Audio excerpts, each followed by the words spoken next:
For today's mastermind session, I have the incredible honor of speaking with an inspiring, very inspiring entrepreneur, Miss Lisa Gutierrez. She is the powerhouse behind Dos Hermanos in Columbus, Ohio.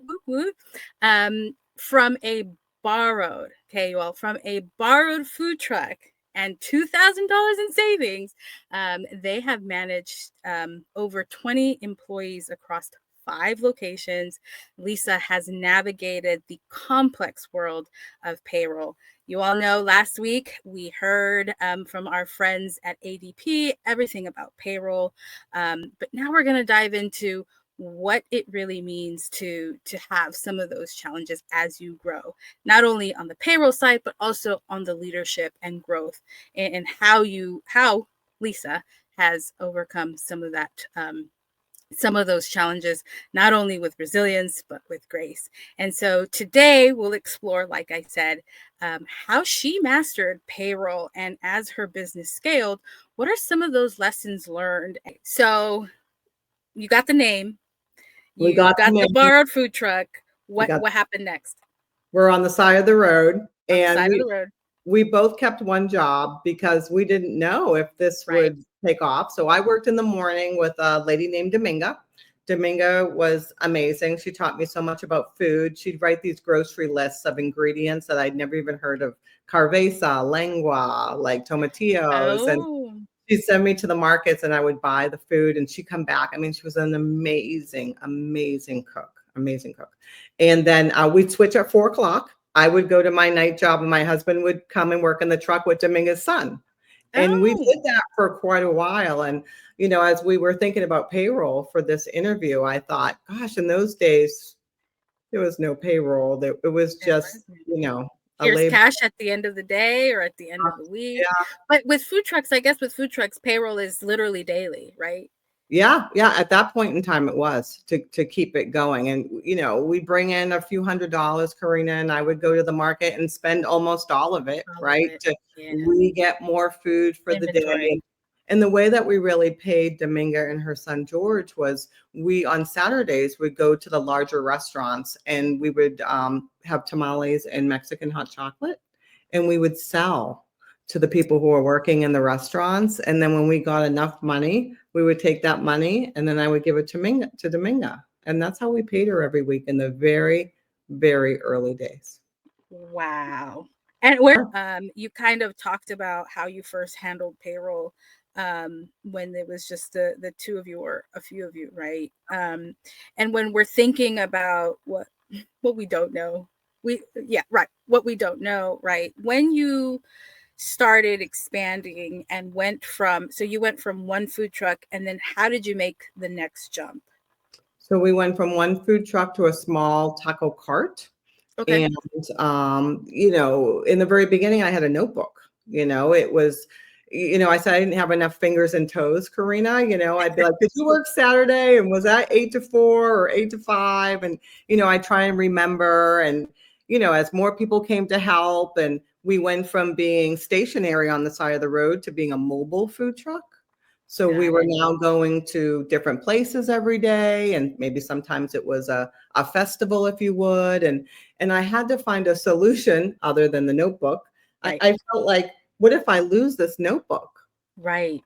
It had everybody's hours in it, timekeeping. It had tips that needed to be allocated for payroll in it. And I spent more time, I think, worrying about the notebook than, you know, operating the business at one point in time. So the notebook had to go away. And then, you know, we had to get some kind of a traditional payroll service, right? And, you know, of course, my fear was, you know, can I afford this? Because now it's like, I've got to pay the people, and now I've got to pay for this service to help me pay the people. Right. So that was really a leap of faith, if you will, Karina. It was very scary as a new growing entrepreneur, even though it was just like one truck to a taco cart. Right. Our next leap was, you know, stadiums. And so then it's like, how do you keep track of, you know, 6 or 7 employees coming in the stadiums? Right. And we had to find different solutions. Like, could it be a mobile solution? So if if they're in the commissary kitchen or if they report to a building, then it's very easy to go to the wall and, type in your number and clock in. Right. But what if you're going to a festival that's already at an event and we really went to look for like a mobile option with some geofencing, right? So that they could clock in as they got close to the truck. Okay. And we could do timekeeping that way. So that way. It grew over time quickly. Yes. Yeah. No, you brought up a really good point of when you're looking to expand, these are probably not the things that you're really thinking about, and it's like, okay, I have to hire, 5-7 people at a time.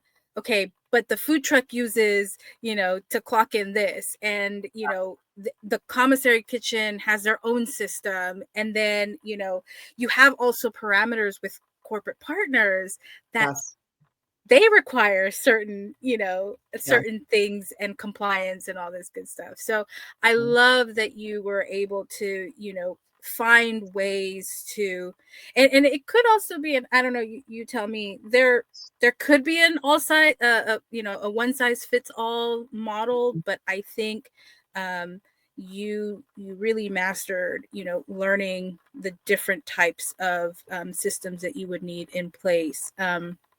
Another thing too is when we're expanding or growing, we need people.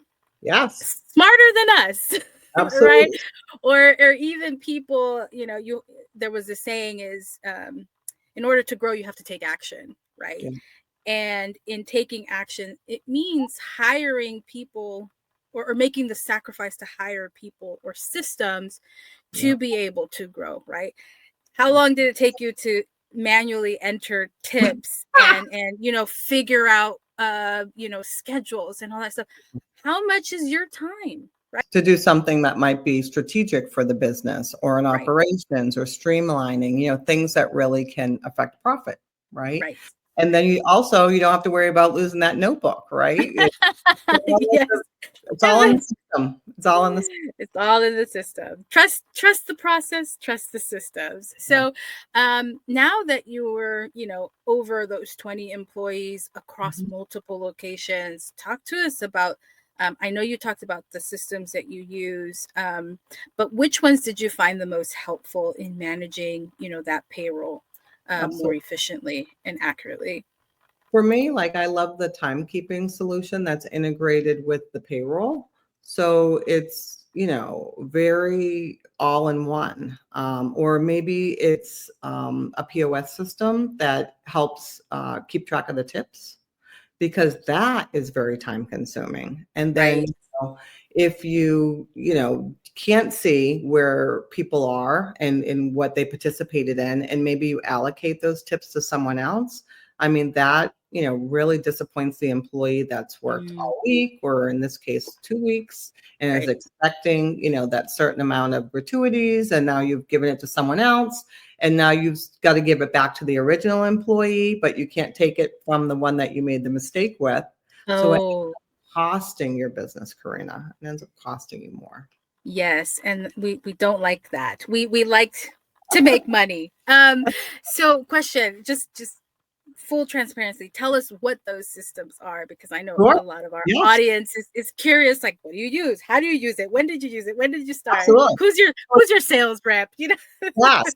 Oh my goodness. Yes. So we use ADP. We've used ADP since conception.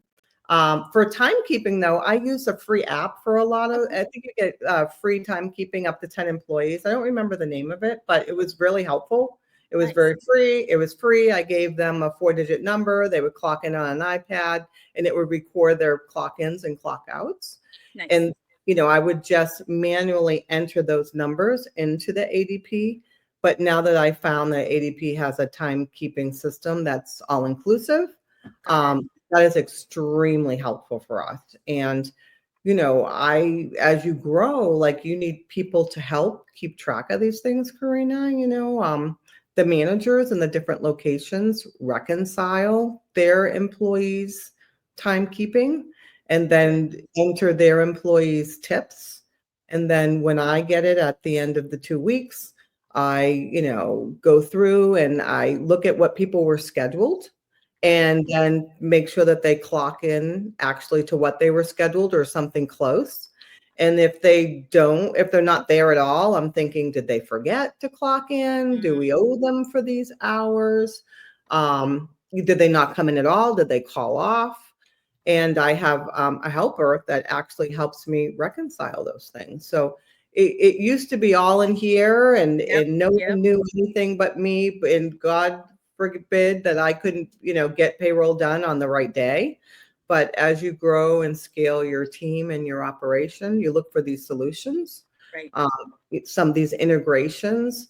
Once you get past timekeeping and payroll, then it's, maybe benefits, right? Maybe onboarding is they fill out their own information. So you're not going off a piece of paper and have to retype it in. But I think that's my advice. I mean, you have to start with what you can and what you got when you first start out. Absolutely. I think the most important thing is, though, you have to start. Yep. You have to take action. Yeah. And shout out to, Kelly, who is, she's a powerhouse herself too. She gets you, where you need to be, gets you organized. And that's what I'm talking about too. You have to hire people as you're expanding, because you're right. You can't do everything yourself. What strategies have you used in order to keep good talent, right? Absolutely. I think the key word there is strategy. And, I am trying and involve whoever I can. Sometimes it's just a sounding board. It could be another business owner, Karina. Yeah. What works best for them? How have they been able to retain top talent? We look for, out of the box ideas. So we're in stadiums. So people love to go to the stadiums here, right? The Ohio State University. Guys, if you haven't heard of them, they're national champions right now. And so, we try and find ways to, one of our values is be a part of it. So we try and find ways for people to be a part of it. And not everybody needs, a top wage to be a part of it. I think people want to feel a certain way, whether it's cared for, respected, included, all of these things that we are here at Dos Hermanos. And I think those are some of the strategies, out of the box strategies that we've had to be able to attract and retain top talent. There's indeed a lot. Kelly actually runs that, and we kind of always keep the postings up at the free level. That way, if people are looking for Dos Hermanos, we always have a whole bunch of applications to choose from, Karina. Another nice part of these HR solutions and payroll solutions is that there are these things about background checks, especially with our licensing here in Columbus. When you license a food truck, you are background checked as the owner. And if you operate in the public way, meaning downtown or off the curb or by a meter, then the people who work in the truck also have to be background checked. So having that solution in some of this is also very helpful. But, these things grow as your business grows. Again, I say start with what you can and just make sure from the very beginning that you're compliant. I feel like, I say you can't build the house with the chandelier down in the mud before the concrete. Yep. You got to start and do the work with the concrete and the mud first. And even if you just have one or two employees, it's great to learn and make mistakes when it's just one or two people. That's very easy to correct. Then when you have 20 or 30 employees, and now all of a sudden you realize, maybe you weren't allocating things in the correct way, and that could be very harmful to the business. And I spoke about this last session, is if we've seen very successful businesses not pay payroll tax, and how in the end had to file bankruptcy because, the state was like, hand me my money, And so when you're looking at those challenges, it was, misclassifying employees, not meeting deadlines, tax deadlines. Has that ever happened to you? And how did you fix it? Yes. Yes and yes. Well, you don't know what you don't know, right? Yes, and I'm going to say that I didn't know anything, right? When I first started, I was having the bookkeeper do the payroll, and then they would tell me how much to write the checks for. So I was writing the checks and putting them in the envelope, Karina, and then I would hand them out to all the employees, which was cumbersome in itself because it was like 20 envelopes and crazy. Then I get a book of checks, and all of a sudden I'd be out of checks. I got to go to the bank and get more. Yep. And I didn't realize that payroll taxes were not included in those at that time. Oh, right. Because you're just paying out salaries. I'm not salaries. You're paying out hours, work hours. Got it. That is correct. I'm just paying out the hours or the salaries. And then I would get a bill and it would say, be a couple $1,000s for the payroll tax. And I wouldn't have allocated or put that to the side. So it would really get us in a cash flow crunch. So, after 1 or 2 months of that, Karina, like I was like, okay, there's got to be a better way. Right. And that's when it was not that the payroll company, I'm sorry, not that the bookkeeper was doing anything wrong. It's just that I've been informed of how this worked. But we found an easier and better solution with ADP of, when they take the money out for all the hours, they also take the money out for the taxes and file that for you as well at the same time. So it keeps you compliant and it keeps you paying on time, right?